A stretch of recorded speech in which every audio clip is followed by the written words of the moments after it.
আসসালামু আলাইকুম। Samsung A23 এই ফোনটিতে সমস্যা হচ্ছে নেটওয়ার্ক সমস্যা, নো সার্ভিস। তো এই ফোনটি কিভাবে সমাধান করব সেটা আজকে আপনাদেরকে ইনশাআল্লাহ দেখাবো।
আইসিটি লাগানো হয়ে গেছে, এখন চেক করব যে নেটওয়ার্কের কাজটা কি কমপ্লিট হয়েছে কিনা। নো সার্ভিস লেখা থাকে বা ইমার্জেন্সি লেখা থাকে অনেক সময়।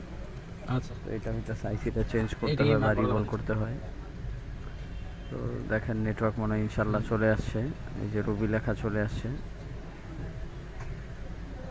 আসসালামু আলাইকুম রহমতুল্লাহ।